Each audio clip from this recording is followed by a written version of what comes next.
Thanks, Bree, and hope everybody's doing well. Missed everybody last week, but glad to be back. And what a great panel we have today for the Where Are They Now edition of Tiger Talk. Just in brief, I'll reintroduce everybody. Bree already has, but I'll give you some bullet points. Heather Cox is with us, class of 92, played for the Pacific women's volleyball team, a team that was ranked top 5 nationally all 4 years. Earned her degree in communications and now works for NBC Sports, the NFL, the Olympics, PGA. Prior to that was with ESPN for 22 years. Brad Schumacher, swimming and water polo, class of 1997, All-America honors for water polo 1992 to 96, and All-America honors for swimming 1994 and 1995. Two-time two-sport Olympian, and also Chuck Terrell of the men's basketball team, 1992 to 1994, played 2 seasons under Coach Bob Thomason and averaged just under 12 points per game for his career. Chuck is currently a Nike Pro Basketball Marketing Executive, and we'll get into what he's doing for Nike throughout the course of this conversation. Great to have you all with us. First and foremost, how's everybody doing? And I'll start with you, Heather. Oh, thank you. I am doing great. I hope the same for everybody, that everybody stayed safe and healthy, and is kind of finding the silver linings in all of this. And that's what my family and I have tried to do. And I'm just grateful that our family's healthy. Awesome. Brad? Yeah, just, switching things up a bit, having the little ones at home every single day, all day, wanting to bike ride all the time. And then just adapting my businesses to survive and thrive out of this scenario. Awesome. Chuck, how about you repping the Raiders? Say the Vegas Raiders or the Oakland Raiders? The Raiders. The Raiders. But, first and foremost, I want to bring attention to what's going on in our country right now, and just make sure everybody on this call is aware of what's going on and what can you do and how can you make this situation better. I challenge everyone. I'm happy to be here. Family's doing really good. Thankful to God that, I have this opportunity. I do want to get into that with you, Chuck, and get into what Nike's been doing in regards to what's going on socially, and we'll definitely touch on that here later in the call. First, I want to get some specific background on each of you. And I'll start with Heather, since she's the class of 92, and I don't want to say the oldest here, but you did. Happy 50th birthday, by the way. I heard you just turned 50. Birthday, yeah. So happy Thank birthday. you, guys. Yeah, it was a wonderful one. Aging is a privilege. I've got to remember that, right? Sure. I want to go over how each of you wound up at Pacific, and I do want to start with Heather, and then we'll go around. Well, in all honesty, volleyball. UOP had just won back-to-back national championships, and it was the place to play volleyball. I got to take my 5 recruiting trips and narrowed it down to Stanford, UCLA, Colorado State, and Pacific, and just felt extraordinarily comfortable with John Dunning and with the teammates I was going to have, and the academic environment, the smaller classes, the smaller community feel of Pacific, and it was the best decision I've ever made. I, met my husband Bill there, met lifelong friends there. My teammates are still my dearest friends, and I wouldn't change it for the world. Well said. Chuck, we'll go to you next, class of 94. What was your path? My path was really a one-lane path. Dale Demps, one of my closest friends on the planet to this day, and a alum as well, referred me. Bob Thomason. From that point on, I clicked and it worked out. But Dale referred me when I was in a transfer situation, and it was the best thing that ever happened to me, being a part of the Tiger family. Brad, how about you? Yeah, my path was, pretty straight, similar to both before me. Is got recruited by lots of schools, but I think the big moment for me was when I was on campus, and the dean of the business school, I was sitting in his office, we were, just chatting and whatever. And he said, "Hey, Brad, what are your goals?" And of course, I started, rapping off all the stuff with swimming and water polo and all the different things that I wanted to do. And he's like, literally 10 seconds into it, he said, "Hold on, I want to hear about your academic goals." And that was UOP was my second to last trip. And that was the first time someone had me in the lens as a student athlete. And it really pulled me back. And I was couldn't really answer the question because I never really thought about it. So that was a big part of why I chose to come to UOP, was that I wasn't just going to be an athlete, but I was going to have to be responsible for the academic side of things and the small class sizes, of course. And so that was a big driving factor. And it ended up being the best place for me, for sure. So just some background on me. I came to Stockton in 2006. So I'm about 9 years removed from when Brad graduated. And when I got to town, I felt the vibe that came from Pacific. And, it was definitely a community institution. Everybody was really proud to have the university in the center of town. I didn't quite get the era that you guys were on campus, where you had the women's volleyball team perennially in the national conversation. You had men's basketball, which was really coming along with Coach Thomason. And then we had, Brad Schumacher, who ended up being a two-time two-sport Olympian. And Brad, since we ended with you, I'll start with you on this. What was the culture like for athletes on campus in that kind of 10-year window where you all were there? It was amazing. For basketball games, for women's volleyball, we actually had a really close connection to women's volleyball.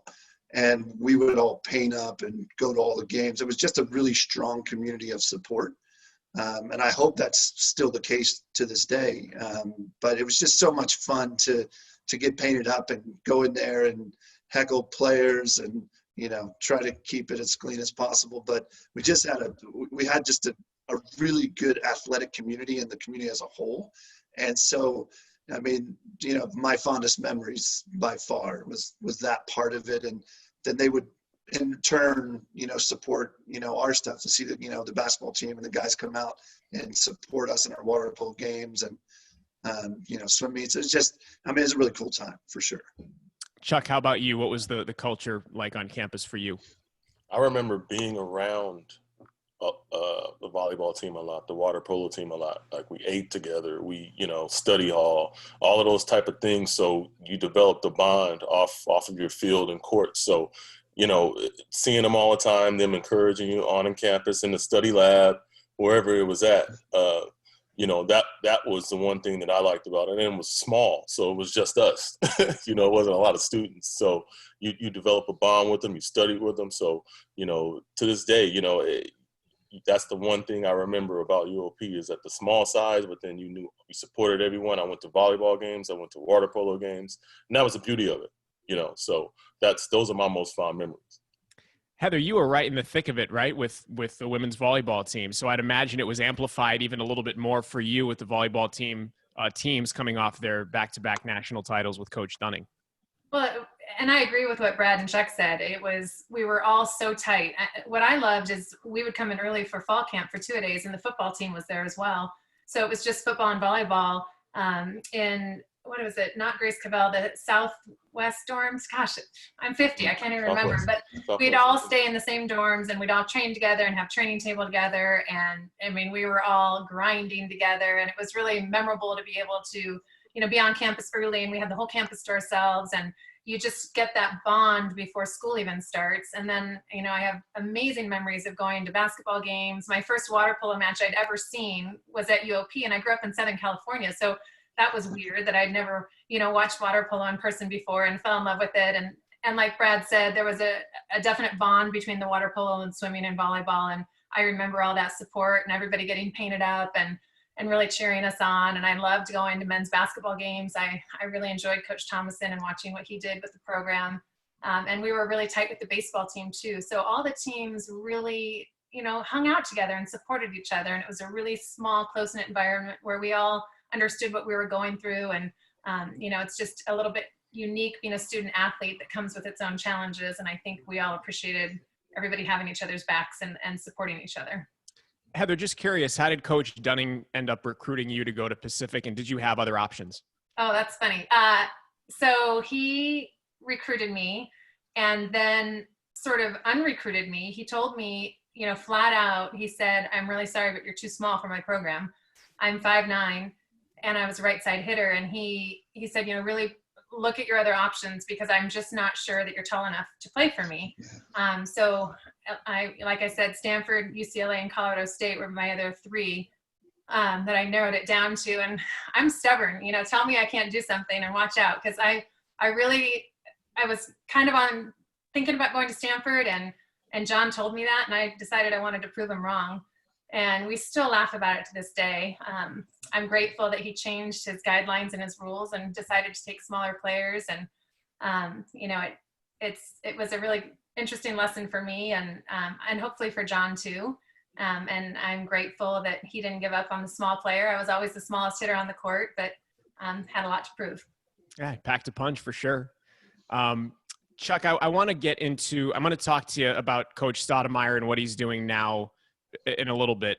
But when you arrived on campus, Coach Thomason was right about where Damon is right now in terms of seasons into the job and building the program. What was Coach T like, say, 4 years in when you arrived, and did he evolve at all?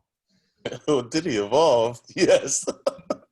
Coach T was, fire, man. A ton of fire, enthusiasm every day.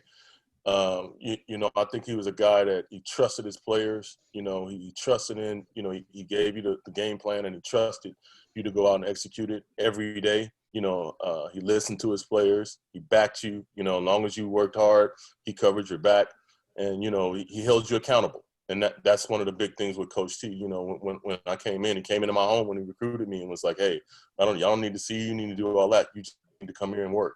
And that's what I did. And he was true to his word. So, that was one of the big things. And as he evolved and the winning came and everything, started to materialize, he started to get more comfortable in it and had a really, really great career. And I'm happy that I had an opportunity to play under him. When I first started broadcasting Pacific basketball games, I attended a bunch of Coach Thomason's practices, obviously, and I saw him as a teacher. I mean, he is a brilliant tactician and student. Also was really able to teach the game to anyone. I mean, I don't think there were many athletes that came through that had trouble learning the game. Thomason, give us some perspective on what he was like as a teacher at that time. Well, just to say it this way, I was a point guard at University Pacific, all conference. I didn't play point guard before I got to Pacific. He made me a point guard in actually 3 months. I was coming in every day with Tony Markopoulos in South Gym, 100-degree weather, hour and a half, 90 minutes on a court, working on a handle. And because he trusted that I had an instinct and an IQ to do it, and it materialized. And in 3 months, I turned into a point guard from a wing. So that speaks to his teaching skills. That speaks to how involved he is with his players and how he develops, for sure. He never ran simple stuff, right? I mean, he always ran stuff that was fairly, I don't want to say complicated, but there was a lot involved to his offense, right? Very much so. If you didn't pick it up quick, you weren't in the lineup. But that's a good thing. But a lot of variations off the motion. Really, really encouraged shooting the three-point shot. Really, really loved the three-point shot and taught how to shoot it. And Coach Senior as well. Just really, really great collection of family involved. And that's what made it great to play for.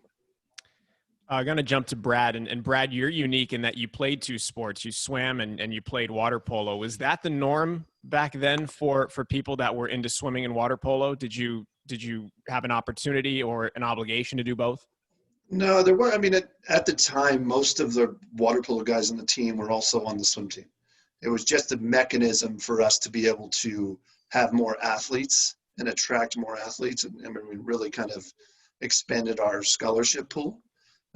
Because there were some on both sides and some guys would just swim, and there was only a handful when we did that. But as far as like, if you're, especially nowadays, if you're a water polo player, you're 100% a water polo player. I just happened to be able to do both at a high level, and I was fortunate to be under John Tanner, who's now at Stanford, and developed me and got the best out of what I needed and built a team around, getting to the Olympics and winning gold medals and all that fun stuff. So it was really a big part of my success was the team of Pacific and all the resources that could be put around, like a run at something like that, which is, fairly difficult to do. Did you end up watching the Peloton thing on ESPN the other day, by the way, Brad? I did not watch the Peloton thing. Okay. Well, they did like a Peloton it was like a Peloton All-Stars thing, and they did a women's group and a men's group, and you basically took a 20-minute Peloton class, and it was all these, high-profile athletes, and they saw, at the end you see who wins and who has the most output. And for the men, I mean, you had like Gordon Hayward, you had a couple of golfers, you had like Booger McFarland, and then there was a swimmer, an Olympic swimmer, and I looked at my wife. I was like, the swimmer's winning this for sure, because I've seen the swimmers are the sickos in the gym. Like, they're the true sickos when you're walking by the training room. What was it like for you to train for both swimming and water polo, and did you have to train differently for both? When I was focused in water polo season, I was focused on water polo, and we just did some additional things to keep up my fundamental skills from the swimming perspective. And I'd actually make my NC2A cuts, which was a huge advantage in December, right after NC2A championships for water polo. So that kind of ability and obviously there's something about a ball in a sport and chasing it around that just allows you to push yourself a bit further than just swimming. I just, it was a natural thing, but we would just right after season get into just lengthening out my stroke and fundamentals, and then go make NC2A cuts, which allowed me to prepare only for NC2As, where if you were at Stanford or whatever, you had to prepare for your conference, championship, and then try to compete and, reach a high level at NC2As. So it was a huge advantage for me. Oh, I can imagine. I want to get into each of your stories, and I'm going to jump back to Heather. You got your degree in communications. It's funny. I was on a basketball trip once, and I was rooming with Mike Millerick, and we were watching, I don't know what football game was on, but you were on sideline. And Mike was like, he's like, I kind of helped Heather get her start a little bit. She started doing volleyball with me on the radio. Can you take us back to your early days of being on the microphone? And was that what you envisioned doing with that communications degree? Not at all. I actually didn't really develop an interest in broadcasting until my senior year, second semester. So I am a very atypical story. When people reach out to me and want advice, I just really have to preach to them that everybody's story is so different, and mine is so unique. There's not a specific path. I decided that I was really interested in television broadcasting my senior year, second semester, when it was the first time really that I could get an internship because of volleyball. Previously to that, you just didn't have the opportunity to do internships. So I reached out and tried to find somewhere to get some experience, because I had never taken a broadcasting class. I came in as a business major, switched to communications, and it had been all marketing and PR. So I got an internship with the CBS affiliate in Sacramento. I worked with Mark Pepper and Tim Daly, who were the Stockton Bureau guys. I think they might still be there. I saw Tim a couple months ago, actually. Oh, you're kidding. Well, yeah. Please tell them I said hello. They were great and just gave me an amazing opportunity. I'd go out with them every day, and they'd file their story and shoot their story and write their story. And then if there was enough time, they would let me do it as well. And they'd let me shoot a stand-up. And, one of the hardest things in this industry is to get experience. It's that age-old, you can't get experience until you have experience. And for them to let me do stand-ups and write my own pieces and learn about the television industry. And I thought I wanted to do news. And I quickly learned that I wanted to do sports. And I've always said that once I was finished playing, the next best thing was being on the sideline. I have the best seat in the house. And yes, it's hard not to be playing a lot of the times, but it's an absolute joy to be able to tell the stories of the people that are. And you're right, Mike Millerick had a huge part in it. He, gave me a chance to sit and do radio. I'd never done radio before, other than, again, that semester of my senior year, I worked at the OP radio station as well. I had no idea what I was doing. And, Mike kind of coached me along, and I got my start doing basketball and volleyball as an analyst on radio, and then, migrated over to TV. Yeah, I can totally attest to what you're saying in terms of getting your start. I was a journalism major. I never thought I'd do play-by-play, and I fell into it by accident. And there's a million people that ask, like, how do you get into it? And it's, it was literally a happy accident for me, and I'm glad I did. But there's no right or wrong way. But that being said, when did your big break come? Well, it's ironic, and Chuck, you're going to laugh, because I was first hired, my first TV job was as an analyst for women's basketball for back then, the Pac-10 Women's Game of the Week. Now, I played basketball in high school. I had no business being an analyst for a Pac-10 Game of the Week. I think that they must have been really desperate. They called on a Monday and I was on the air on Friday. And it was for what was then Prime Sports, which is now Fox Sports Net. And I did the Pac-10 game of the week every Friday night with Jim Watson and loved it. I mean, I love basketball. It was my first love long before volleyball. But again, I didn't play in college. I didn't coach, but I did a lot of homework, talked to a lot of coaches, did my best to just absorb everything about the game that I could, and did that for a long time, and just always wanted to break my way into volleyball as an analyst, and finally got a shot again for Fox as a volleyball analyst, and then started doing men's and women's volleyball, did all the NCAA for ESPN, did the national championships for men's and women's, was the first female analyst on a men's sport ever, and first one to ever call out a national championship match. So that's something I'm very proud of. And always wanted to do football. I grew up as a huge USC Trojan football fan, sat on my grandfather's lap every Saturday at the Coliseum watching SC play, and wanted to do football. So I worked my butt off to learn, what it took to be a reporter on football. So migrated from an analyst in basketball to volleyball, and then started doing college football. And unfortunately, just because of the schedules, I couldn't do volleyball and football anymore. So I had to give up volleyball, though I still get to do that for the Olympics, which is a treat. And then started doing college basketball as a reporter, NBA, college football, national championships. I was on that ABC Saturday primetime game with Kirk Herbstreit and Brett Musburger.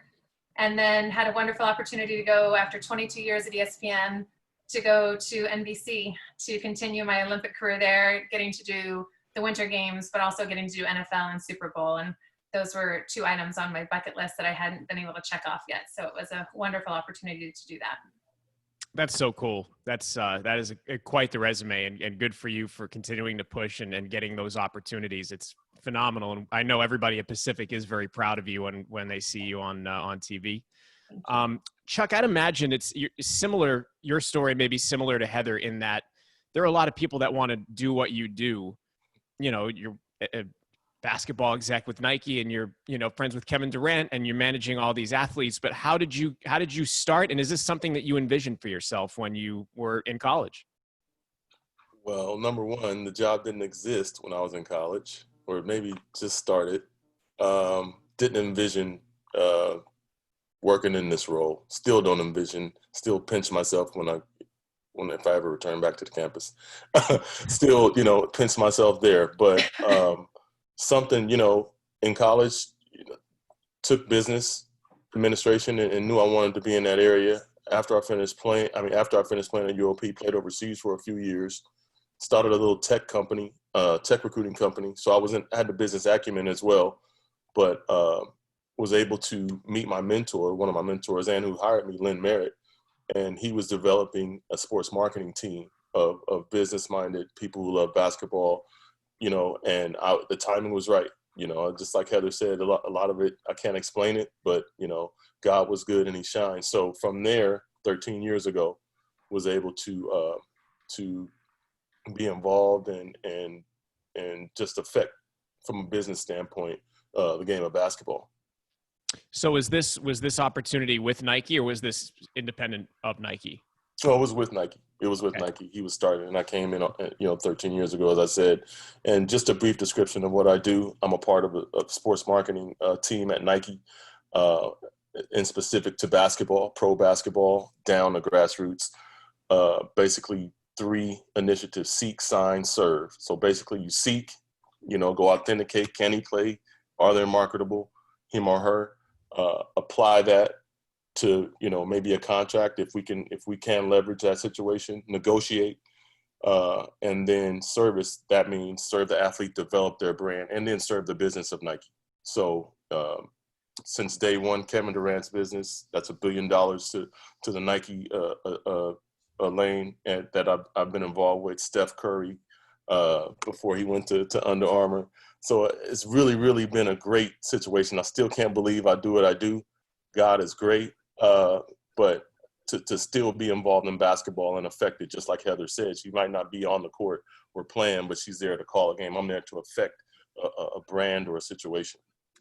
When you say seek, I mean, where are you looking right now? Are you just looking at top level, or are you going down to, to I don't want to say high school, but when can you start seeking? When is it kosher for you to start doing that? 8th grade up. They Okay. can play. I know where they're at. 8th grade up. I'm tasked with that. You got to know. You got to kind of have a understanding of it. I love the game. I love sitting in, and that's the best part of my job, other than the negotiation part or seeing a James Harden develop into an MVP or a Russell Westbrook.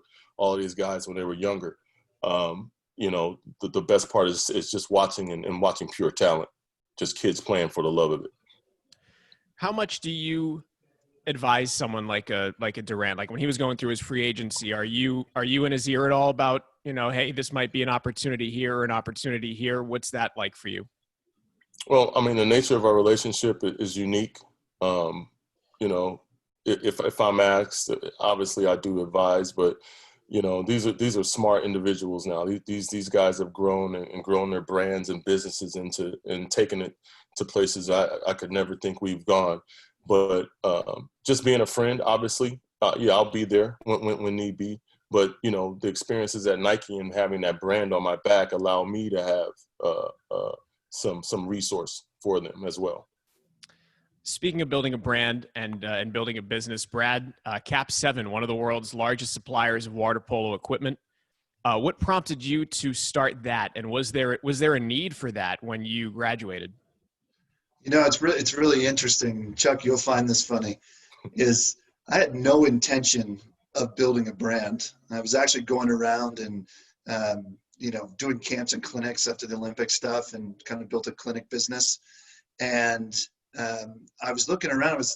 Mikasa was actually my sponsor at the time, and I was looking around. I kind of noticed some trends. I was like, okay, I think we could do some stuff. I started thinking about the business, and I said to myself, well, I don't want to build a brand.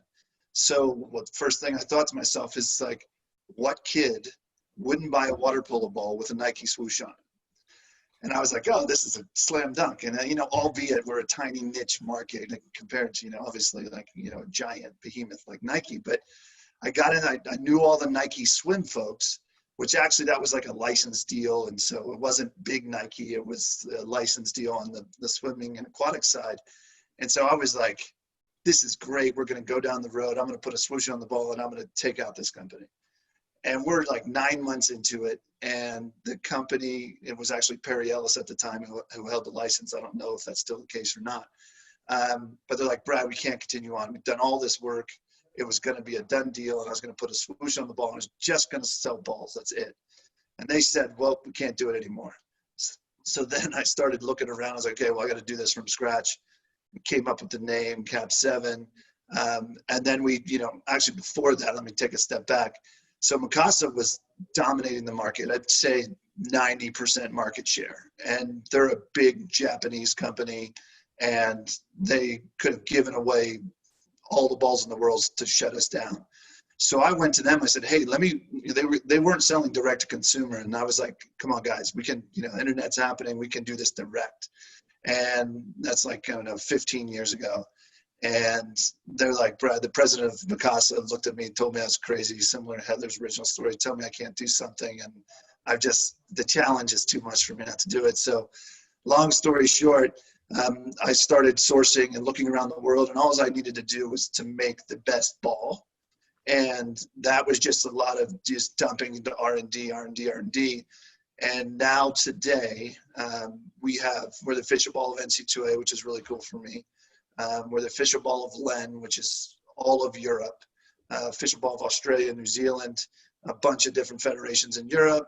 And my last contract, the one I'm seeking and chasing now, with the Olympics being postponed, we had a bid in.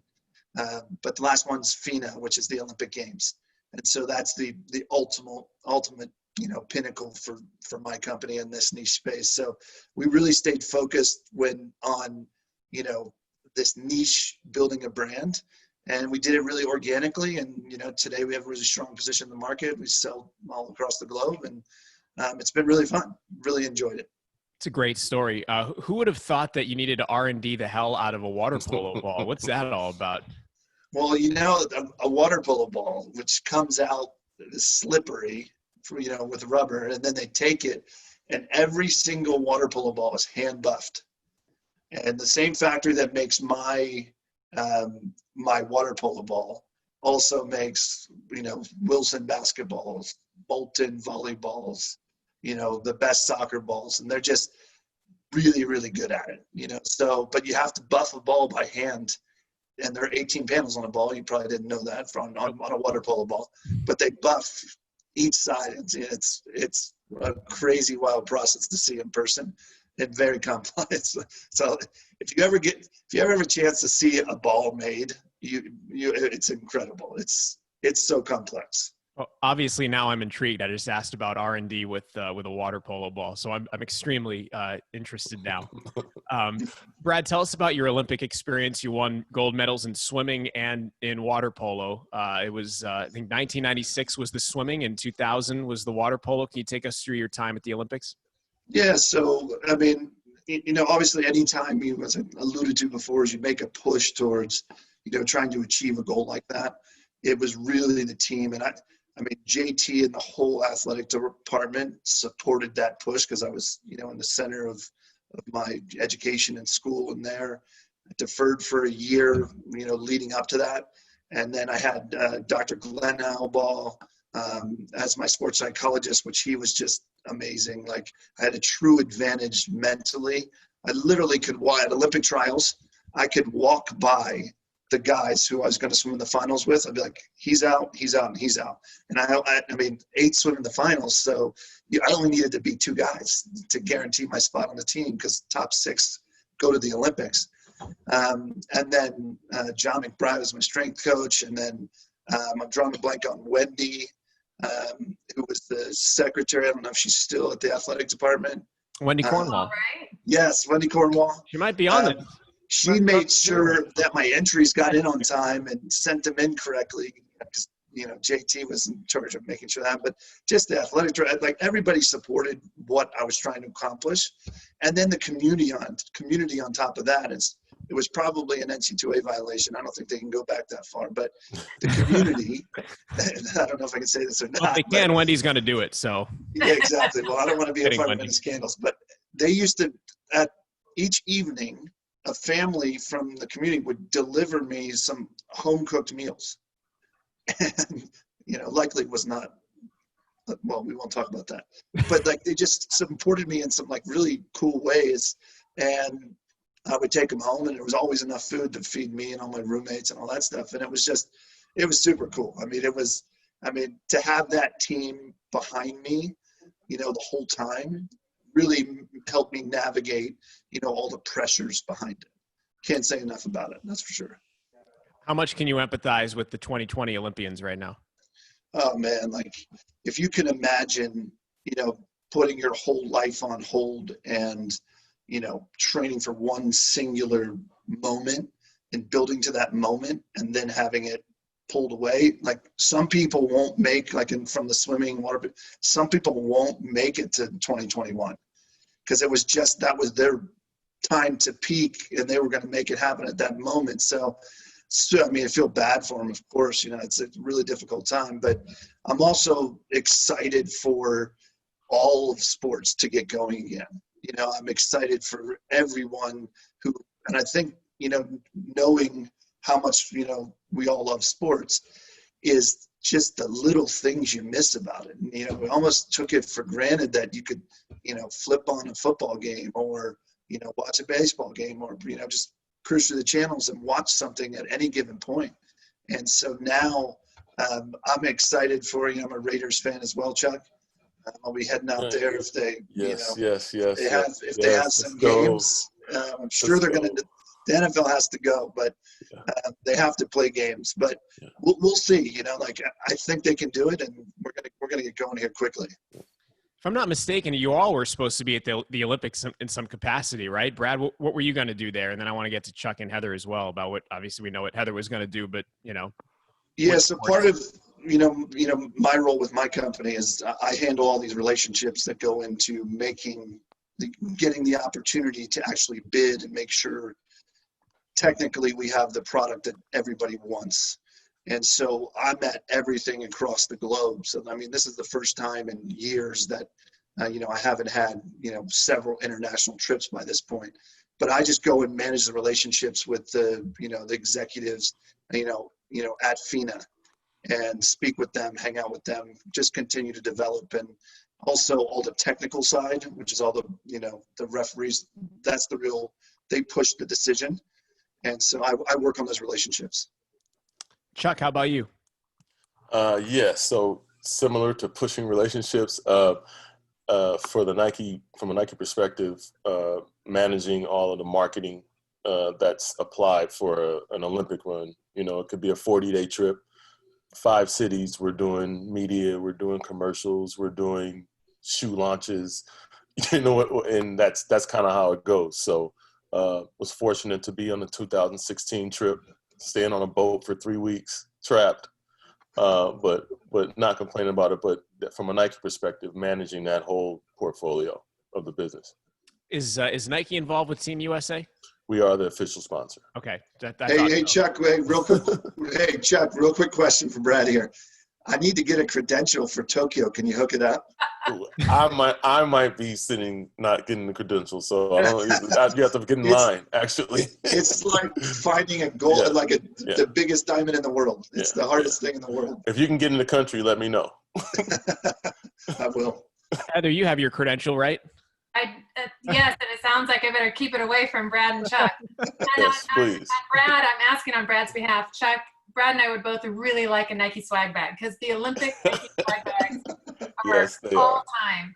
Athens Nike swag bag to this day goes down as the best loot I've ever gotten in my life. Rio was pretty good though. Rio was pretty good. Yes. I'm telling you what, better than an Olympic credential is entry into the Nike house at the Olympics. Yes, it is an experience. It is a very nice experience. You are correct. And I need to get there just for the swag. Seriously. Heather, what sports would you have been covering? I was going to do indoor men's and women's volleyball, and I will do those in Tokyo next year. Do you have a special happiness that comes when you get to cover volleyball just because that is the sport you played collegiately? I'd imagine it's got to be more, I don't want to say more special than the others because you do some pretty cool stuff, but I mean, in your heart, it's got to be, where you're really drawn to. It truly is, Zach. I just feel like I should pay to get to go to the Olympics. Like, it is such a treat.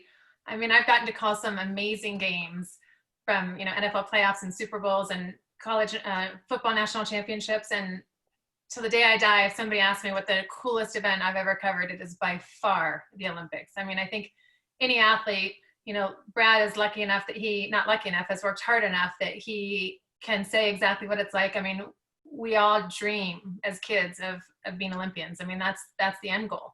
And to not make it as an athlete is a bummer, but getting to be there and tell these Olympian stories is just something that can't be described. It really is special. I've gotten to do 6 Olympic Games, and they are by far on the top of my list. And it just gives you chills to watch these athletes represent their countries and to have these lifelong dreams realized. And like what Brad was talking about of the athletes that worked so hard for Tokyo 2020. And I think the most intriguing storyline going into 2021 is the stories of the people that made it because it's 2021 and those that didn't because, like Brad said, they peaked.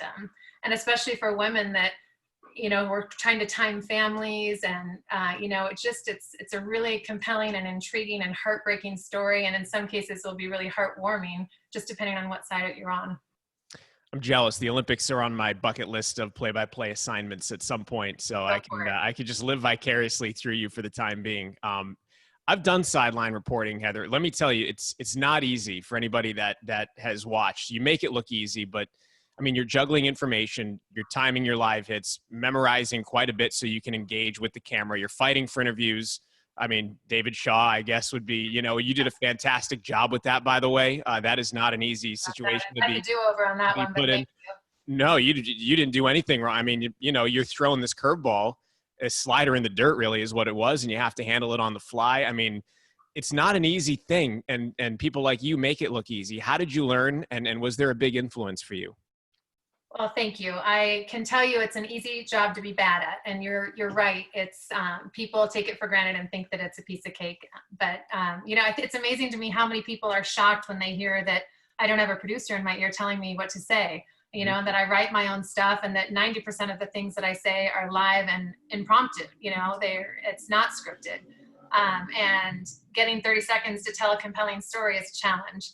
So it's definitely a learned skill, and just something that, I've worked really hard at, and I try every day to get better at, and it's, I love it. I love storytelling. I don't know about you guys, but to me, when I sit down and watch a game, I am not interested unless I know like who I want to root for and why. So for me to be able to take the helmets off of players, and give people at home a reason to cheer is what makes, for me, sport and competition compelling and fun. And I hope that I can do that for people at home that are sitting down in front of the TV and or just watching a game, and all of a sudden they hear a story and they're like, oh, that is so cool, that I want to cheer for that person, or I am now a fan of that team for that reason. So I feel really lucky to do something I love and that I'm passionate about. I think that Chuck and Brad can probably say the same, where it's definitely a blessing and a gift to be able to do something that you love. And I highly recommend to anybody that's watching, that's trying to figure out what they want to do, find your passion and then figure out a way to make it your life's work. So well said. So well said. By the way, if anybody has any questions, you can send a chat to Bree, and she'll relay those, and you can participate in the discussion too. Chuck, how much are you involved right now with helping Nike navigate what's going on socially and helping to amplify the platforms that are out there for the social changes that are happening? Well, I think one of our goals is to speak to our athletes. So how I affect it is, let's take, for instance, like Ja Morant. In his hometown, he wants to do some things for first responders. He's looking to do some things. I'm able to make the connection. I'm able to unload the resource, whatever Nike's doing, a 2-to-1 match, and align with what his brand is doing. So that's just an example of how I, in real time can affect the situation through our athletes. I kind of have an idea what you might say, but how much does Nike feel like it's incumbent on them to help these athletes get the message out and to push the conversations that we're having right now? Well, I think it's the priority, number one internally from a corporate standpoint, going through a lot of Zoom calls daily that there is change happening. And I'm happy and willing and ready for it. But as far as our athletes go, just encouraging them, letting them know that they have a platform, as long as they're educated and believe in what they stand for, we're going to support them. And that's pretty much been our track record. I know you're close with Coach Stoudemire. What are your thoughts on what he and his staff have done so far now, 4 years in at Pacific? Yeah, amazing. Just keep going. That's how I feel. I don't want to talk about it to jinx it or anything. Keep going. Keep ascending. He's able to started with the chips against him, less scholarships, who starts out coaching that way. So he's been able to battle, and get through that period. And now it has some stability, some accountability in the program, and sky's the limit. I'm excited for them when they come up to Portland. I caught the game every year, so it's really good to see them. Happy for Coach Stoudemire. I'm up here in his area in Portland, so know his family really well. So really happy for him and his progress, for sure. 503, right? Yes, sir. Yes, sir. Can you give us some insight as to what makes Damon tick? He's an interesting guy and a fascinating guy to watch and to watch coach, especially. Give us some insight from your perspective. From my perspective, extremely detailed. Like the guy, irons his shirt still, really, really detailed. Things have to be really, really correct and aligned. And he has a passion. So, those two things are a recipe for success. And I think he's contagious, his love for the game and how detailed he is. And I think that's what's instilled in the program now. And you're going to see that, moving forward. I do have a question that was sent in for each of you. Before I do that, I want to just touch on something with Brad real quick. You've obviously been following closely what's been going on with Pacific Water Polo. I'd imagine in the last, 7 years now, they've been the first team to play and compete for national titles since the women's volleyball teams of the 80s. What are your thoughts on what's happened with the water polo team under James Graham? Yeah, it's been really great to see. I mean, he's built up, taken the program from when we were going kind of every other year to NC2As to now he's hitting that mark every 2 or 3 years. And I just think it's really interesting how he approaches the game. And similar to Coach Stoudemire, his attention to detail and the analytics that he's driving his decisions on, and actually live time on an app on analytics for water polo. I mean, it's really impressive to watch and see. And, obviously it makes me super proud because, as the official ball of NC2A, I go to every NC2A championship, the men's, the women's, everything. And especially when we're back on campus and to see all the improvements to the facilities and what the campus looks like now across it. I mean, I didn't even recognize it. It's so different than I had a little trailer that had hooks on the wall that we changed in, so the difference is now, it's really gone to the next level. And, obviously as a Tiger, I'm super proud of James and his whole staff. Joey Gullickson is his assistant I'm in contact with. And, really proud of them. They do a fabulous job. Could you have played for an analytics-based water polo coach like James? I don't know, because I was more, with the scouting report stuff, I just, we were always got given a scouting report. And then you'd look at it and, we'd go over it. We'd be practicing to it, key players on the team. But I was more just, I'm going to go and play. And I'm going to, if I have to guard the best guy, then I'll guard the best guy and shut him down and, take care of business for myself, and I'll figure it out. But I definitely would love to, learn how much he uses it in the game, because they're actually using an app on, a tablet, and they're basing their decisions. The regular water polo community is looking at him going, why is he doing that at this moment? But it's all based around numbers. And so they do some, complete things that nobody would do at the Olympic level, but they do it because it works at the NC2A level based around the numbers. And it's impressive to watch, and you can't knock his success. That's for sure. Really, really fascinating stuff. All right, we're going to take some questions now. And I'm going to start with this one, and it's for each of you. And since we ended with Brad, I'll start with Brad. What is your favorite sports memory at Pacific? Favorite sport memory at Pacific? It wasn't actually related to my particular, sports and stuff. It was actually, I was in the fraternity SAE, which had the big White House across from Knowles Hall, I believe it is, in the chapel. Got removed midway through. That's a little controversial. They should bring us back now. I don't know what happened. We were on double secret. We were on double secret probation, but I have this great picture of me and all my fraternity brothers, all painted up, ready to go to a big women's volley. I don't remember what part of the season it was, but it was a huge rivalry game, and that's probably for me is something, because I see it all the time, but I really remember that. And that moment where we were all, on the court, cheering for them to help them win this, kind of pivotal game. That's awesome. Chuck? At home, had a number 7 UNLV come in and knocked them off. That was fun. I was at that game. That game. That was fun. Just electric. Stockton showed up. UOP. It was really, really fun. Whole time, but yeah, just to this day, remember that night. It was a great night. That remains the last time Pacific beat a top 10 ranked team. That still stands. I got to say that every year when we're about to play Gonzaga. I got to repeat that over and over again. So it is ingrained here. Dale, did you hear that? Dale. I see Dale. Heather, how about you? Best and worst is the same match, playing for a national championship in '91 and losing to UCLA. After having just beat UCLA in 5, the month prior in the Wendy's Classic Championship, and then losing to them in 3 for a national championship. So best and worst all in one. And Chuck just mentioned Dell, and, I wanted to say, you earlier were asking about our memories from UOP, and we all talked about how supportive all the teams were of one another and how tight the bonds are and the friendships. And to see Dell on here to support Chuck, and my longtime dearest best friend of all time, Chris Ayers, is on. She was my teammate, Chrissy Pfeiffer. It's really cool to see Dell and Chris on, and that just goes to show the bond and the tightness that we all still have thanks to Pacific. Amen. Heather, Hi, Del. I see you. I see Del.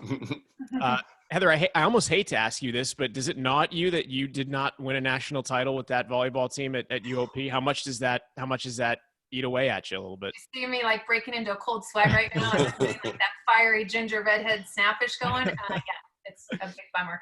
You know, we have a watch for coming in second. Yay! And I hate that watch. You know, I want a ring, and it still irks me to this day, especially knowing what we were capable of and that we beat them, you know, a month prior. It hurts still, which is sort of sad, but that's how much we care. Sorry to have to bring it up, but that's all good. I was curious. All right, move on. We're moving on, and I'm going to start with Chuck with this next question. I'm going to go around the horn, but I'm going to start with Chuck.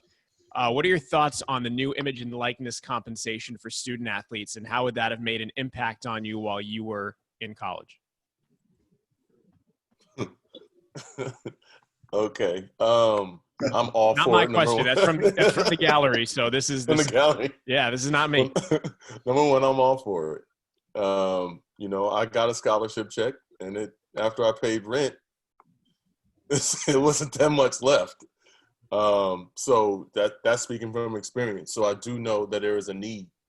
I think it's a long time coming. The amount of money that's being made by the NCAA, by Nikes, by Adidas, by all of these different entities, the kids should be. So it's a step forward. I think we need to take baby steps, but I'm happy with where it's going, and I applaud the NCAA for making this change.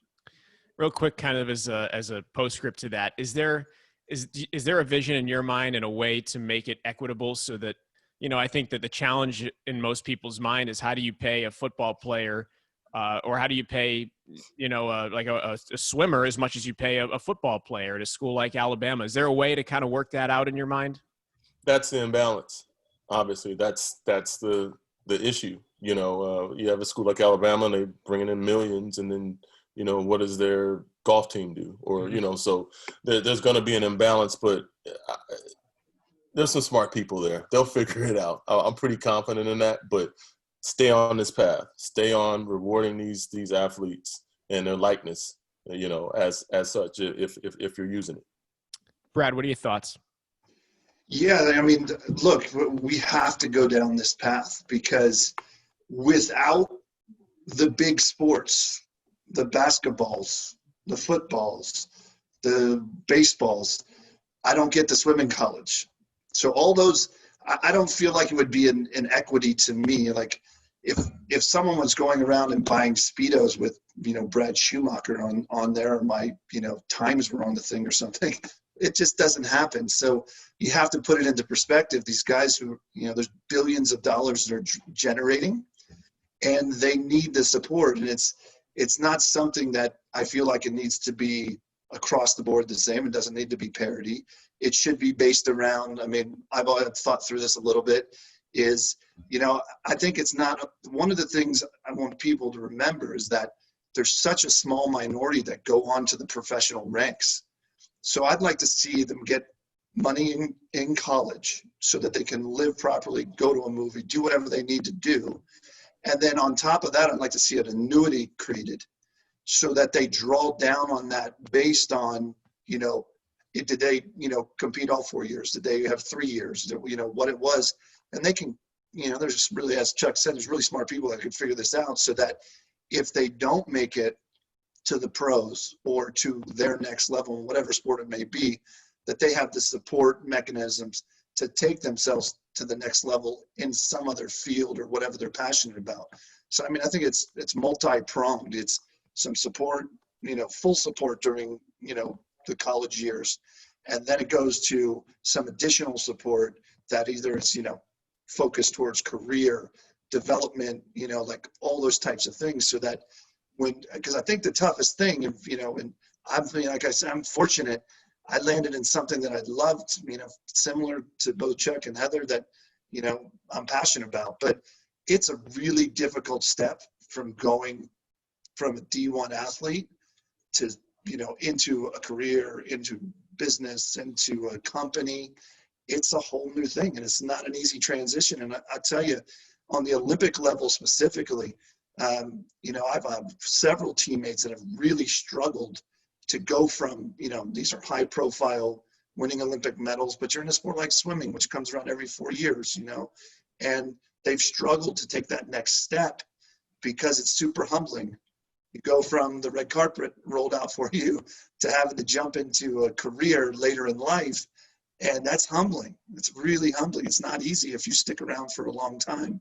So I'm all for it. I think it's a great, you know, we're making steps, but I think it should be well thought out, and it should be looked at for the long term so that it can be, you know, progressive and positive towards what, you know, we're trying to get these student athletes to accomplish.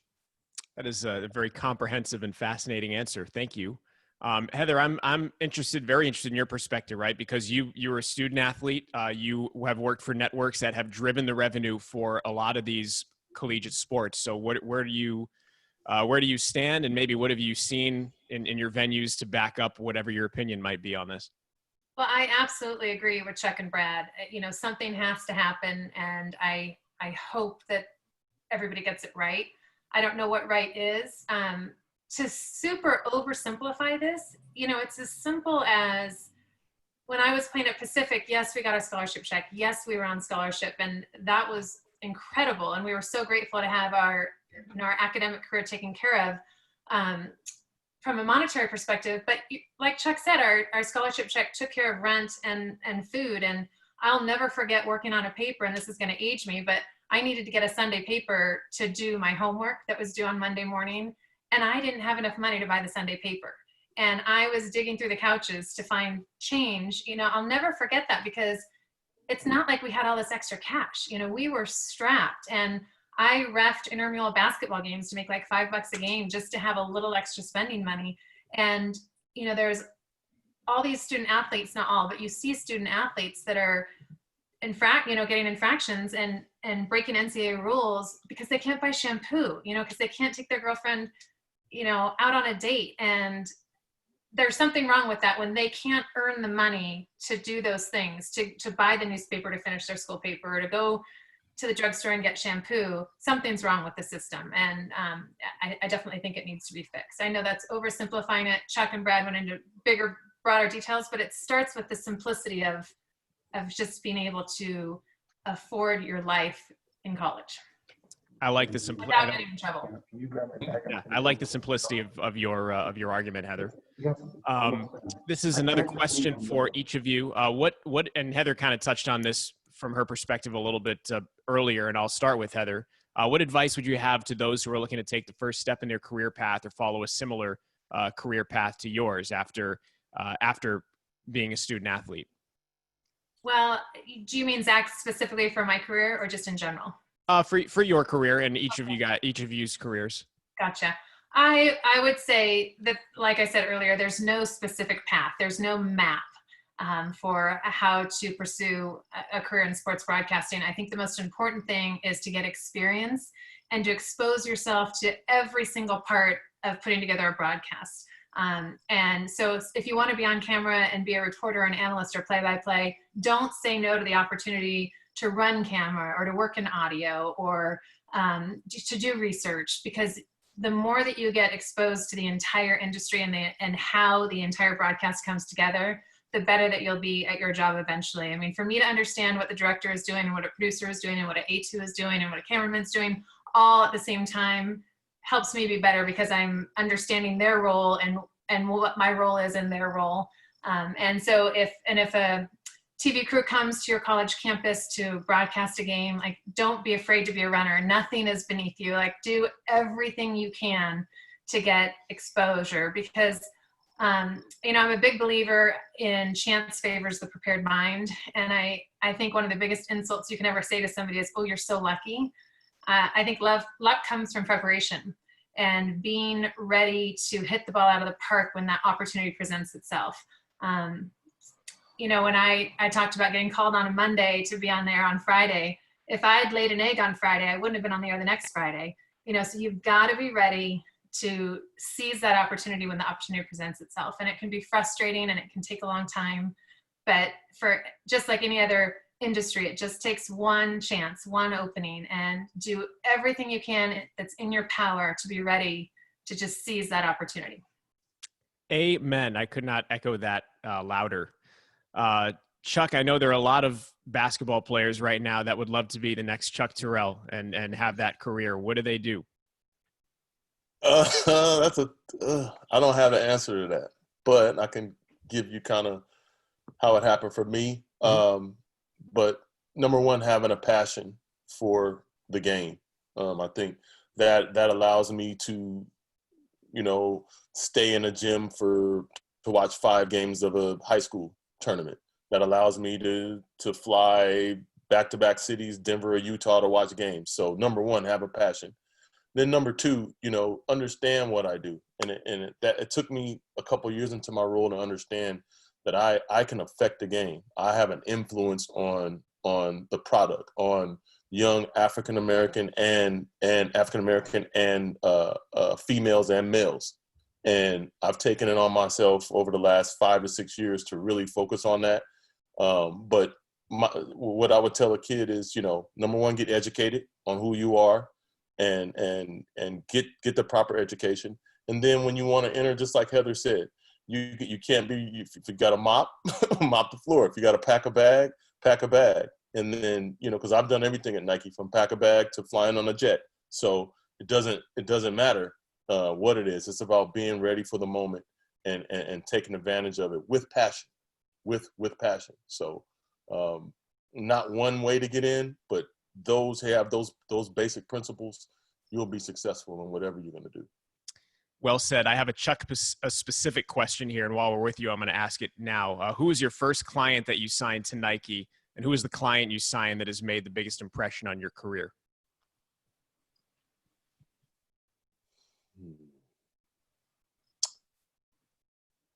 The client that's made the biggest impression on my career is Steph Curry.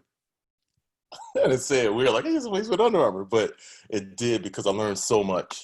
I learned so much on development of business, development of a brand, development of a basketball player, and so happy for him. Still good friends to this day. He's a great dude.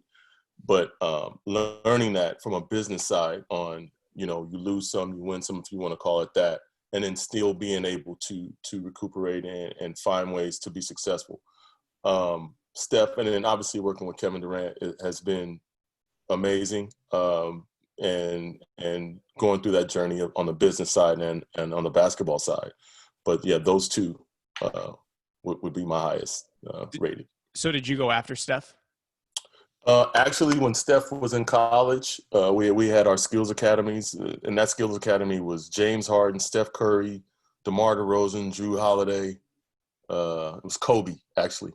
The late Kobe had a skills academy. So we were recruiting him at that time. And we took him. We were able to sign him, and the rest is history with him.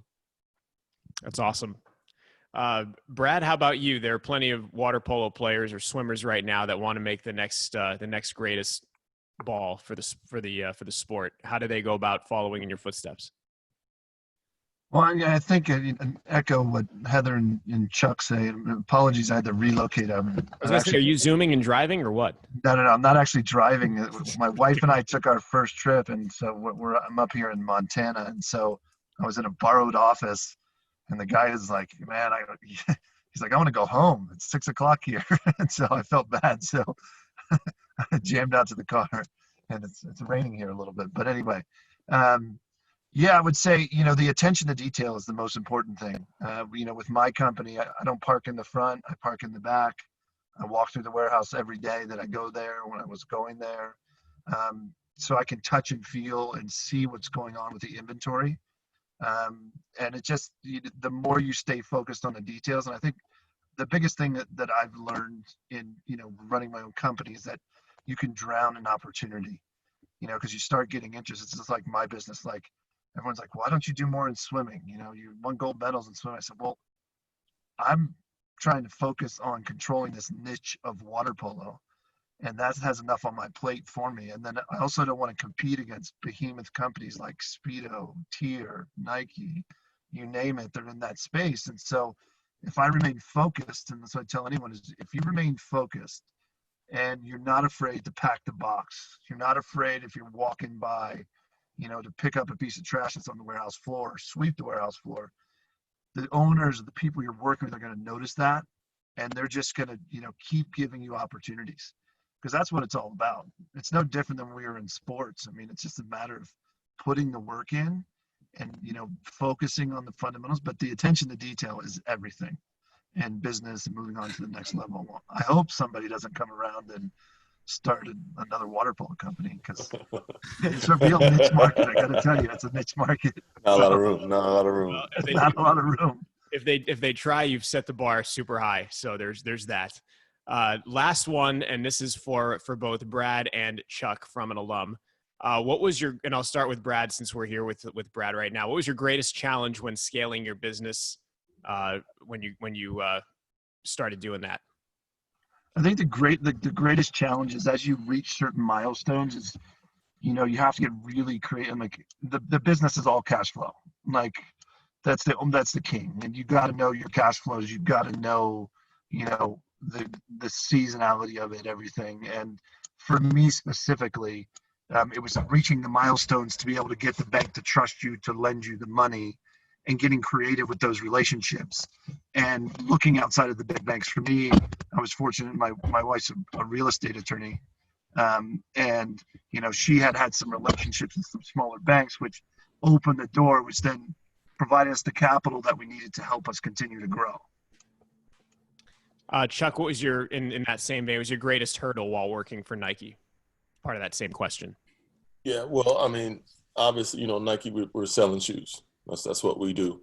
And the consumer is fickle, and you have ups, you have down periods. And, in the Kevin Durant business, navigating a $250 million business, and then it loses $100 million one year. And noticing why. It could be injury, it could be he changes teams, it could be a lot of different things, but staying on the consumer's hip, understanding what the consumer wants, what the consumer needs, and when the consumer wants it. And then number one, those things, but the number one thing is staying authentic to the brand. Whatever the athlete is projecting, staying authentic to them, and that will be sustainable. And that's one of the things that I learned, and it's kept me where I'm at right now. Well said. Last one, and it's from me to Heather, because I'm genuinely curious about this. Do you think that what is happening now with social distancing and the way that they're talking about getting sports back, and the broadcasts are obviously going to be different, is this going to set a weird precedent as far as access for people like us, for play-by-play people, for sideline reporters? Is this going to change the landscape moving forward now in the mechanics of what we do? I think it will for a while. I absolutely do. I've felt for a long time that no one belongs in a locker room unless you have a jersey. It doesn't matter if you're a man or a woman. That is it's a sanctuary, and you've worked really hard to earn a right to be there. And I don't think anybody from the media should be in there. Again, this is not a man versus a woman issue. It's anybody that doesn't have a jersey issue. And I hope that that's the way it stays, selfishly, because I think that's, as a former athlete, that's the way it should be. I think in sort of big picture, all, like right now, I know that NBA is going to Orlando, and I don't even know that play-by-play analysts are going to be on site. I doubt that reporters will be on site for sure. Again, because the reporter's job is access, and if we don't have that access and it's not safe to have that access, then, the job changes. But I don't think it'll last that way forever. I just think that it's much too compelling to provide the right access at the right time. Again, echoing what I just said. But I hope that we get back to a point where we can meet with players and coaches before games, and talk to coaches and players after games, and watch practices, and get that kind of access and insight that allows us to provide color to a broadcast. I mean, what our job is to tell people things that they can't read in the newspaper, that they don't know already coming into a game. And you need access to be able to do that, to make our job worthwhile. And so I think that it's going to take some time, but I do think that we'll get back to sports broadcasting as we knew it. God, I hope so. I hope so. It's been great to talk with you all. This is really fun. I love the synergy. I could tell that the synergy is there from that era of Pacific Athletics, from class of 92 to class of 97. It really showed and came through. So thank you all for being with us, and good luck moving forward with all your endeavors. And hopefully you guys are at the Olympics soon. All right. Thank you. Hopefully that can happen. You. Next week we are off for Tiger Talk, but the following week on the 23rd, we're going to talk with Chris Rodriguez, who was just named the new head baseball coach, and some student athletes as well. So on the 23rd, we'll see you next. Until then, so long and go Tigers. Bye, everyone.